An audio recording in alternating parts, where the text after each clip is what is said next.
وصلنا لواحد من أجمل وأشهر شواطئ سقطرى، شاطئ قلنسية. دايما بنتوهم لما نشوف فيديوهات عن المالديفز، ولكن احنا هنا في دولة عربية، احنا في اليمن، جزيرة سقطرى، شاطئ قلنسية. المية صافية صفاء رهيب. بصوا المية عاملة ازاي، رمال بيضة، الجبال، واصفى بحر ممكن تنزل فيه. وعلى الاغلب هتكون على الشاطئ ده لوحدك، وممكن يكون معاك مثلا 5 6 غيرك، فاحساس رهيب. يعني تخيل انت واخد شاطئ كل ده لوحدك، شاطئ رهيب، مياه صافيه، وكمان الميزه فيها ان هي بتطلع لغايه بعيد قوي وبترجع تاني. الجزر والمد هنا كبير، فعامل منظر تحفه. فبصراحه بعد القعده في الغابه لمده يوم، يعني هسيبكم هنا واروح انا انطلق واعوم في المياه. تشاو. في فيديو النهارده هنقابل واحد من اشهر الناس في سقطرى. وعليكم السلام، ايه الاخبار؟ اسمه عبد الله علايا ومشهور برجل الكهف. انا عندي 61 سنه. 61 سنه؟ 61 ما شاء الله. لا يعني شباب والله. عاش في الكهف فترة طويلة من حياته مع أهله، ومن كتر ما انتشر عنه فيديوهات بقى جزء من برنامج أي رحلة إن الزوار يروحوا له الكهف ويقعدوا معاه. قطر شوف هذا يكون حار المكان، وبعدين زي الاذن، وبعدين تعالج على طول. بعدين خلاص.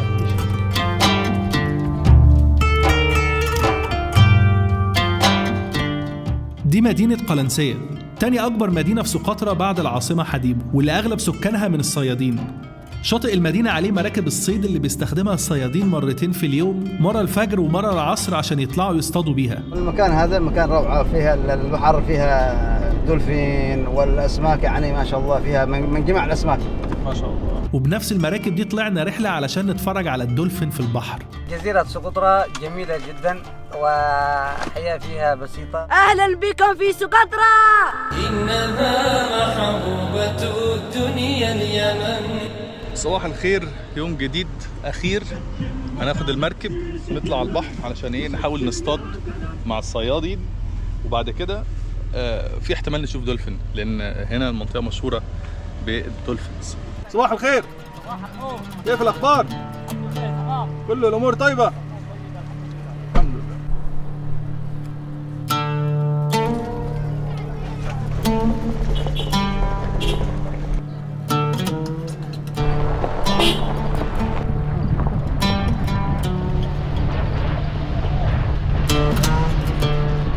السلام عليكم.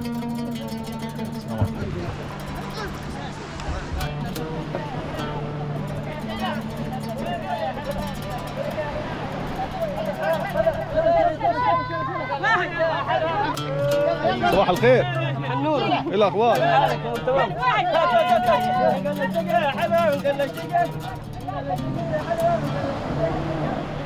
هنا بتصطادوا ازاي؟ اي طريقه؟ بالحبل ولا بالشبك؟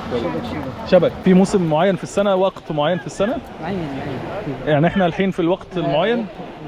الحمد لله. سلام يا عبد العزيز، نراك على خير ان شاء الله. هيا يا بنت، احنا واخدين نفس مركب الصيادين اللي بيطلعوا بيه في الصيد. طبعا على حسب نوع الصيد، يعني لو شبك، في شبك بيسيبوه مرمي ويلموه الصبح، ولو حد طالع يجيب غدا ولا حاجه بيرمي الخيط ويصطاد بالخيط. يا ريس، معاك خيط نصطاد بيه ولا لا؟ مرزوق ده اسمه ايه؟ برضو؟ علي، ايه الاخبار؟ ايش؟ معاك خيط نصطاد بيه؟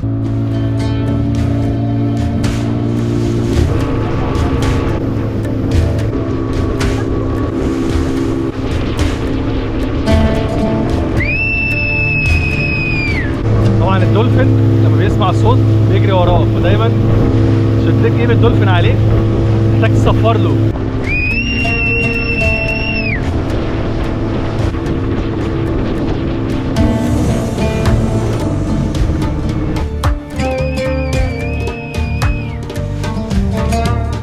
الدولفين قدامنا عمال يعوم. دولفين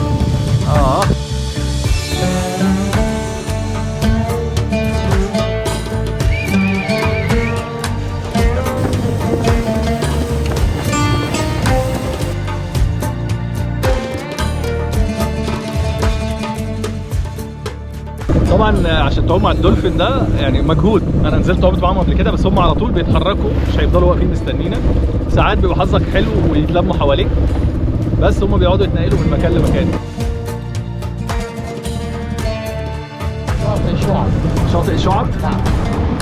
احنا كده لسه على نفس الجزيرة صح؟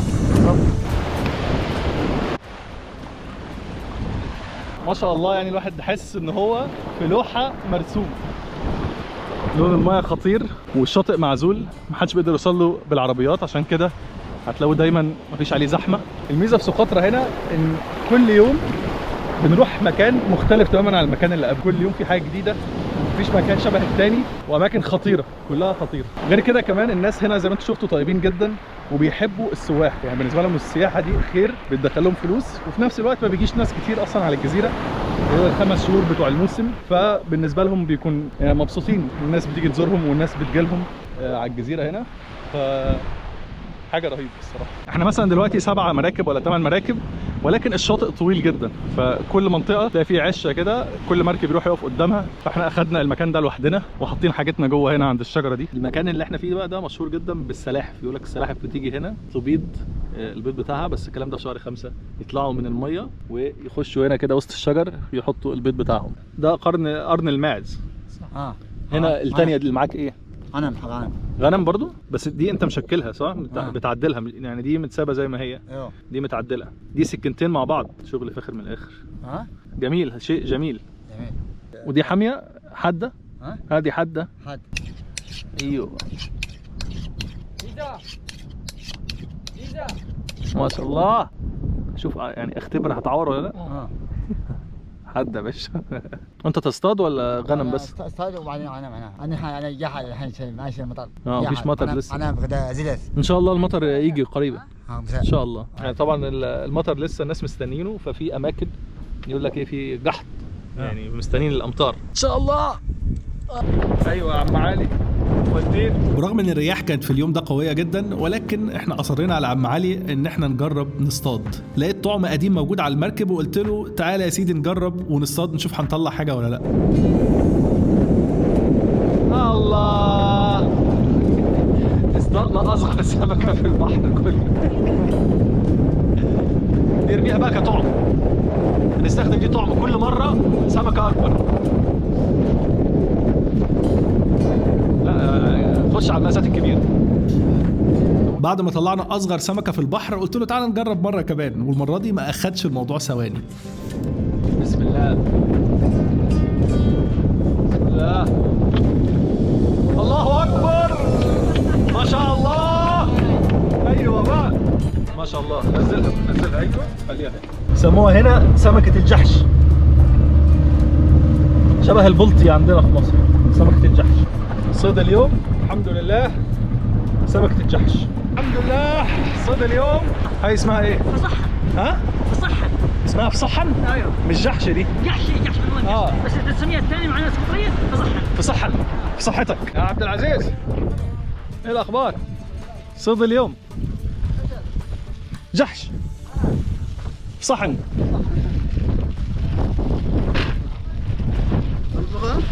بخوا يا باشا.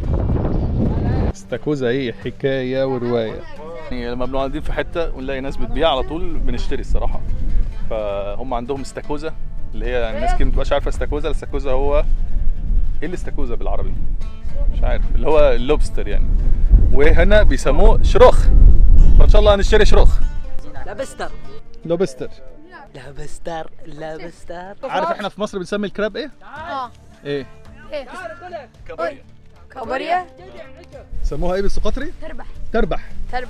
تقول هذا تربح. كلم سقطري انت. انا اتكلم سقطري. هذا تربح. كل دشتاعة تربح. كل شاعة تربح. دشتاعة تربح.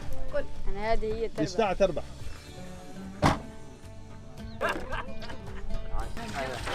الله الله الله.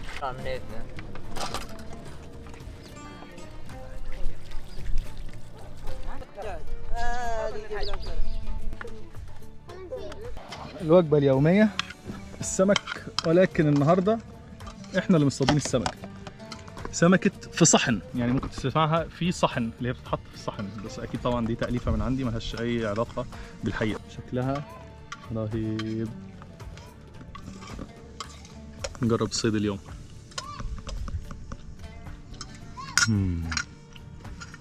هي شبه البلطي اللي عندنا، تاكل بجلدها.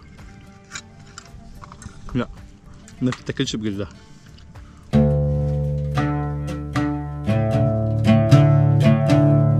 قريب من المكان اللي بيطلع منه الصيادين خيمنا في شاطئ محمية دطوح اللي فيه بحيرة طبيعية من البحر غنية بالحياة البحرية، وأهل المنطقة دي بيعيشوا على الأسماك اللي فيها ورعي الغنم. لكن الليل تقدر تسيطر عليهم بالكشاف، بس إذا عكست الضوء كذا شوية لو جبت الضوء عليها ما تتحركش؟ ما تتحركش، لكن لو عكست الضوء كذا شوية عنها بتشوفها طلقة. يلا بينا، بس بعد المغرب هنتجه على هناك إن شاء الله. أنا موالد المكان هذا وأبي موالد المكان وجدتي اللي تجي بأبي موالد هنا. ايوه 7 صفات موالد هنا. ما شاء الله 7 أجيال. أجيال. وأنت اتعلمتي عربي فين؟ أنا اتعلمت عربي من زوجي. أول ما كنتش تحكي عربي؟ لا كان ما نعرف عربي. يعني أنت اتزوجتيه وما تحكي عربي؟ ما أحكي عربي. ولا هو يحكي سقطري؟ ولا هو يحكي، حتى دحين هو مسكين ما يحكي سقطري. بس يفهمها لي كان ما ينطق فيه. تقدر كانت كل صباح تقوم تروح تمشي الشاطئ يعني من حاجة اللي تخرج من البحر، وتروح عند الغنم الأم تجيبهم من الكهف. بعد ما سلمتهم كذا وخلصت كل شيء ترجع البحر تصطاد. يعني صباح ومساء يوميا صيد يعني سمك. تعرفي تسبحي؟ أعرف السباحة وغوص وتغوصي؟ كل حاجة. وتصطادي في الغوص؟ اصطاد على امشي على تحت البحر لما اخرج لك من هناك. كانت وامشي على ظهري كذا على الله. هي كانت تمشي من اول هناك، كانت البحر حياتي بحر كانت. حياتي بلما وتعرفي تقعدي تحت البحر فترة طويلة، تحبسي أنفاسك فترة طويلة. كانت كان دحين ماشي لحاجة بالسيطرة. أيوه. الأمور كانت تسبح فوق المي وتحت المي، وحتى يستقيم في البحر العميق هذا يستقيم فيه. السقطرة كانوا من أول الحريم هم يشتغلوا في البيت ويجيبوا الحطب ويدوروا الغنم ويرعوا اللوان، هذا نحن نقول لهم لوان. وبعض الحريم يولدوا هم تروحون تحت ولادة. يولدوا فين؟ يولدوا في الصحراء. في الصحراء؟ وهي تحطب. ايوه. يعني هي بتشتغل لو هي مثلا حامل. وهي حامل 9 أشهر. تشتغل لغاية ما تولد. ايوه. مفيش راحة يعني. تولد تشيل حقها الحطب وتشيل الجال حقها اللي ولدته. تشيل الحطب والوليد الجديد. والوليد اللي جابته على الأرض. وهي اللي تسوي كل شيء مع نفسها. تسوي كل شيء. والحمد لله على كل حال. الحمد لله. الله نحمد الله. متشكرين والله. مستحيل تغيرت العالم خلاص. إن شاء الله تفضل زي ما هي إن شاء الله. إن شاء الله. نراكم على خير إن شاء الله. آمين يا رب العالمين. في كذا شاطئ حلو رحناه، ولكن هنا الشاطئ أولا طبعا شفتوا إزاي مفتوح والهواء حلو. يعني عرهر اللي رحناه أول يوم كان في رياح قوية شوية. هنا الجو جميل، الشمس يعني بتروح وتيجي، والبحر رائع، والخيم بتاعتنا على البحر على طول. هنروح نزور حد هنا معروف كده باسم رجل الكهف. واخدين طريق كده كله صخور، قلنا احنا هنمشي نص ساعة عشان نوصل للكهف اللي هو عايش فيه. الكهف. وصلنا عند الكهف ولكن بدون رجل الكهف مش موجود. الكهف فاضي. ممكن يكون بيصطاد ولا حاجة، يمكن راح يدور على أكل. هنعتبر ده سلم البيت، فعامل ترابزين على اليمين وعلى الشمال بفك الحوت. تدخل على الصخور كده، تلاقي الدور الأول عبد الله قاعد، وفي هنا بلكونة وقاعدة، في جمجمة سلحفة، واللي جوه ده تحسه هيكل عظمي بتاع تمساح، بس هنا مفيش تماسيح طبعا، فده ممكن يبقى ايه بقى مش عارف، قرش مثلا ولا ايه. ممكن يبقى قرش، سنانه شبه اسنان القرش بس حجمه غريب. تخيل ده كده البيت بتاعك وده الفيو بتاعك. وعامل هنا بيت صغير للماعز بتوعه، عنده شوية معيز كده حلوة، ومكان للشوي. جاي من بعيد، جاي من نص البحر، مش عارفين دي منين، هو مش باين دلوقتي. يلا يا رجل الكهف تعال. بس المعيز كلها رايحة تجري عليه. تعال. وعليكم السلام، ايه الأخبار؟ أهلا بيك. الله يحييكم. الله يحييك. أهلا. حياك الله. حياك، كيف الأمور؟ كيف حالك؟ تعال. لا بلاش. أهلا وسهلا. كلها نطعم الحيوانات حقنا كلها. العصافير والغنم. الحين كنت تصطاد؟ لا، رحت من هنا ورحت عند العائلة في المنطقة. ورجعت من كده ولما قطع من هنا. اي هنا اقرب. عادة كذا. هنا قاعدين نشوف من اشياء تطلع من البحر سبحان الله. انت كنت اول طفل، انت اكبر اخواتك؟ اكبر اخواني. لو تشوف اخواني الاصغر تقول هم اكبر وانا اصغر. انت شكلك ما شاء الله شاب. الحمد لله. انا الان عندي 61 سنه. 61 سنه؟ 61 years old. 61 لا يقول؟ ايوه 61 years old. ما شاء الله. لا يعني شباب والله. الحمد لله امشي دائما. الحمد لله. امشي من هنا للموقع الاساسي وارجع واكل اكلات بحريه كل صباح. فانت يومك بقى بيمشي ازاي؟ بتبدا الصبح تروح تصطاد بدري؟ اروح الصباح افطر اوستر لو قولهم اوستر ولا المحار. نعم. اول اشيل الماء النيس واصفي دروسي. تصفي دروسك بالايه؟ بالنيس على البحر. النيس اشيل النيس. نعم. وبعدين تفطر هذيك هذا القواقع وارجع لهنا اجيب له حليب من فوق. عندي غنم فوق عندهم فيهم حليب. وبعدين اشرب لي حليب واجيب لي سمك واكل تمر وسمك وعندي اجيب لي رز اطبخ لي رز مع السمك. اعمل الصحون من المحار. هذا الصحن. سلوهم نعملهم لهم في صحن. ما شاء الله. نجيب لهم نغرب فيهم رز. العقد اللي انت لابسه ده هذا ضروس مش عارف ايش يقول حط القاتل الاوركا. الاوركا. نعم هذيك الاوركا داخل. شكلها عامل زي التمساح. عارف التمساح؟ كثير الهيكل العظمي شكله شبه التمساح. كثير سواح. واحد امريكي جت عندي في الليل هنا كنا اصطدنا ورجعنا لهنا لما شافت في الضوء هربت لنا. وين كانت كروكودايل؟ اقول لها كروكودايل ذيس ماي فريند اوركا. شايف بقى الرابطه الراجل دي عاملها؟ دي تخليك قاعد كده لعده ساعات بدون وجع. ليها اسم؟ ليها اسم؟ حضرموت يسمونها حبوه صح؟ حبوه. والسقطره؟ سقطره حبوه؟ حبوه. بشكل عام. احسن موقع هذا لو تروح الكوب كله اللي كان بيوت هنا ما تلاقي كهف مثل هذا. الموقع الاحلى. هنا الطله تكون حلوه. طبعا. هذا الحين المي يقطر من فوق يدل على ان في مطر بيجي. عماله تنزل نقط من السقف. الكهف بينزل ملح. ايوه. ميه مالحه يعني. عند قرب العاصفه المداريه مثل الاشياء امطار ان شاء الله بكره وبعد بكره باذن الله تعالى. بتبقى امطار قويه؟ ان شاء الله. في العادي الامطار بتكون قويه؟ عندما تجي عواصف في بعض الاحيان ابدا فيها عاصير او شيء. هنا امن لنا انا وعائلتي من البلاد اجيب عائلتي كلها هنا. هنا في البلاد في المنطقه هنا البيوت كلها تقطر ماء. واذا نزل السيل القوي او شيء سبحان الله بيغرق البلاد لان البلاد في واديه مش في مكان امن. 15 اثنين عاصر اقوى عاصر في سقوط. ملأت الشوارع المياه لما هنا هربوا الناس الى المساجد والى المجمعات القويه والى المدارس علشان يحتموا من المياه. وانا كنت انا وعيالي هنا 9 ايام ولا علينا شيء. عندي الشبكه هنا كل صباح اطلع منها سمك وارجع سريع. هذه اذا عندك جرح. اسمها ايه الشجره؟ جدروفه يقولها بالانجليزي. جدروفه. هذه بالسقطري السبرة. ايوه هذه عندك جرح او انقطعت رجلك او شيء تعود تطلع دم خرج منها كذا دي وقطر فيه. شوف هذا يكون حار المكان وبعدين زي الايدين وبعدين تعالج على طول. وبعدين خلاص يشفي هذا السائل حقها. وهذا عندما يكون الصبار. عندما اكون انا الان 61 ابني ما يقدر يمشي معي ما يمشي هنا طلع معي قليل لما نص يقول وانا اجري لفوق وارجع لتحت انزل لتحت واطلع لفوق. ليه بقى انت بتاكل منها؟ عندما اكون هذا ما اقدر امشي فوق احس الم. انا عندي الم في الركبه كل صباح يومين او 3 ايام كل صباح قبل الريق اقطع من هنا ومص. هذا الصبار يقول. ايوه هذا مر جدا مر بس ده يخلي المفاصل اقوى. ايه نعم. نعم.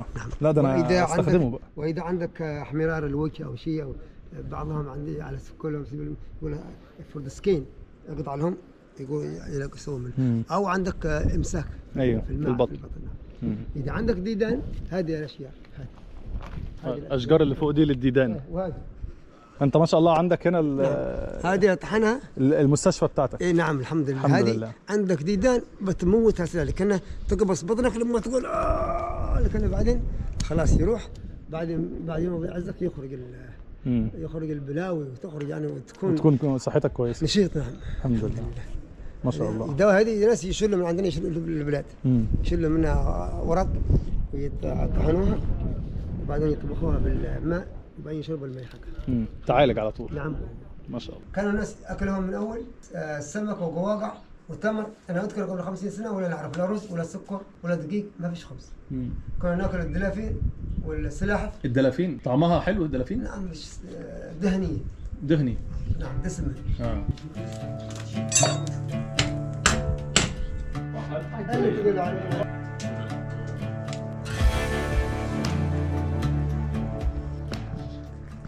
احنا هنا في سقطرى نحب سكر كتير. يعني كل اكله مالح، كل اكله طالع من البحر وبيعوض السكر في الشاي. عم عبد الله مشهور برجل الكهف حول العالم، مش هنقول مشهور في سقطرى، والناس كلها اي حد بيجي سقطرى لازم يعدي عليه هنا في الكهف، لازم يجي يشرب شاي ياكل بحريات، ممكن ساعات كمان بينزل مع الناس في البحر تحت يصطادوا شويه حاجات. حياكم الله، ويلكم. ايوه 500 شخص في هذا الموسم. كنت انتم لقيتوا فرصه الحين ولا كنتم ما تلاقوا فرصه؟ الحمد لله احنا حظنا حلو. ولا العصر ولا اي يوم ما تلاقوا. على طول عنده ناس. والله ناس على طول. احنا محظوظين ان احنا شفناك والله يا عم عبد الله. متشكرين على الضيافه الجميله. بعدين فرصه ما شاء الله. الله يخليك. يا مرحبا. ويلكم. يا عم عبد الله متشكرين. حياكم الله. فرصة سعيدة ونشوفك على خير إن شاء الله دايما. بإذن الله تعالى إن شاء الله. مع السلامة.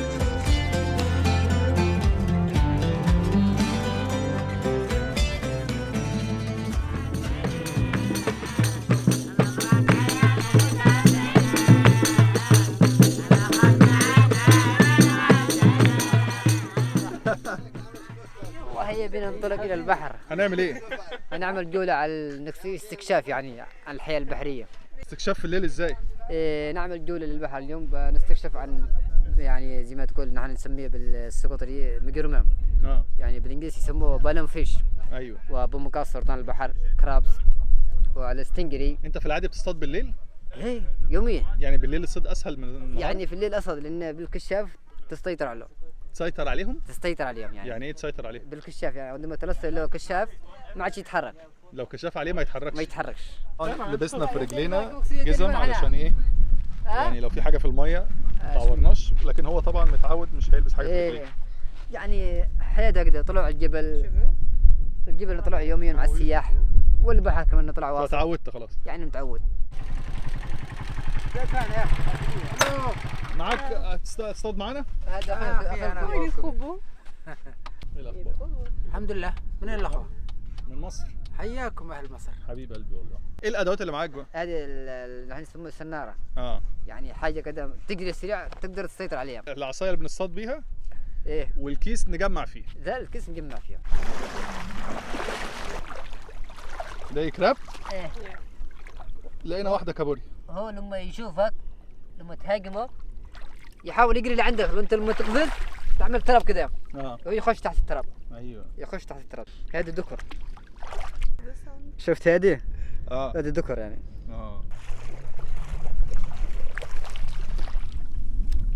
خير البحر هذا.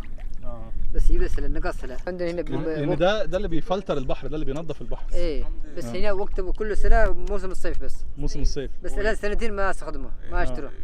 بصوا الجو هدي شويه، بقينا شايفين الارض كأننا في حمام سباحه. هذا خطير. ده خطير. خطير هذا. بتشيله بالرمل. هذا خطير. شفت الشوك حقه كيف؟ شفت كيف يمشي؟ بيحرك لما يسقط. هو يبان من بعيد تحسه زرعه. بس هو بيحرك رجله فعلا. ده قنفذ البحر. قنفذ البحر. طبعا ده خطر جدا، الشوك بتاعه خطر. ايه خطر. بس ده بيتاكل، انا اكلته في المغرب، بيقصوا الشوك ده ويفتحوه بالمقص كده بالعرض ويبقى جواه برتقالي، لون برتقالي او اصفر كده شويه. بالنسبه لنا احنا ما نفكه الا باليد. باليد. بتسحبها واحده واحده. ايه واحده. طفي الضوء حقي. ام جرمام. دي سنانها طبعا اللي قدام دي خطر جدا. خطر. تقطع. الاصبع حقك تقطعها. اول ما تحس هي بالخطر بتنفخ على طول. بتنفخ. دي بقى زمان كانوا بياكلوا الكبد بتاعها. الكبد حقها حلو هذه. حلو بعد دقيقه كبيره ده. شوف قفلت بقها ازاي، بتحاول تعض يعني. ايه يا ما اشكالك بدي يعيش في الشاطئ.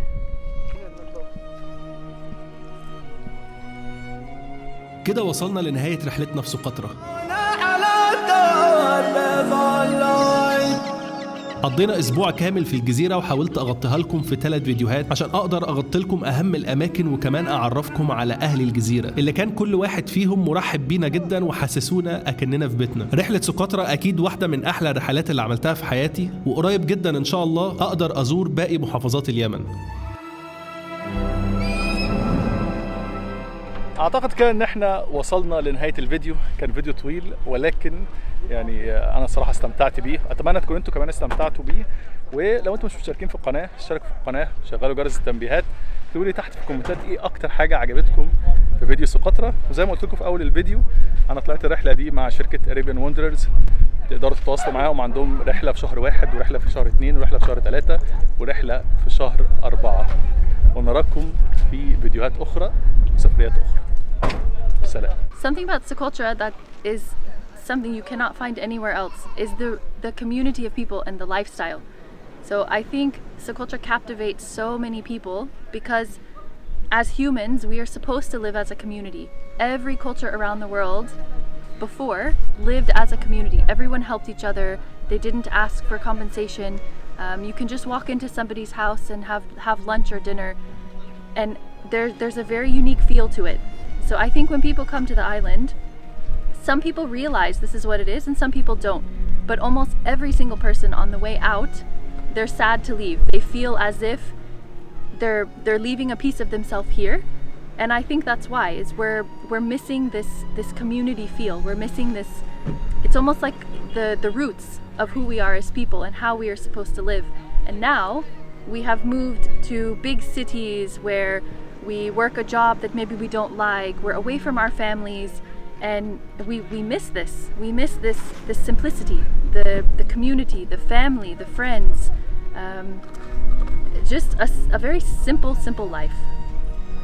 طبعا يعني باين علينا اثار الرحله، ولكن احنا وصلنا عند العاصمه حديبو عشان نسافر، ولكن كان لازم نجيب المنتجات السقطريه الاصيله. ايه الاخبار؟ يا مرحبا، حياكم الله، هلا وسهلا. اهلا بيك، شرفتونا حبيب قلبي. حياك الله. ايه اقوى المنتجات السقطريه؟ معانا العسل السقطري. ايوه. الصدر السقطري. عسل سدر. العسل درجات معانا، في عسل سدر. ايوه. في عسل مر، في عسل حالي، العسل يعني في عسل حار برضه.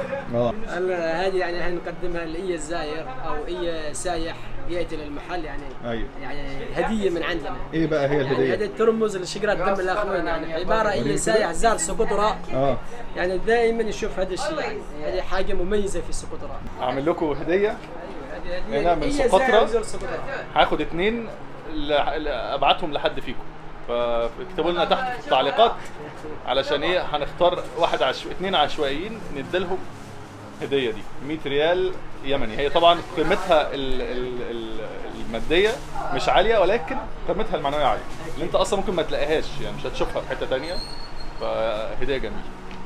تسلم حبيبي. احنا اخدنا بهارات يمنيه واخدنا عشار يمني، ده سبايسي كده، حسيت طعمه ليمون معصفر بس هو قال لي ما فيهوش ليمون اصلا. اخدنا الصبار الالوفيرا معمول بقى ايه سائل.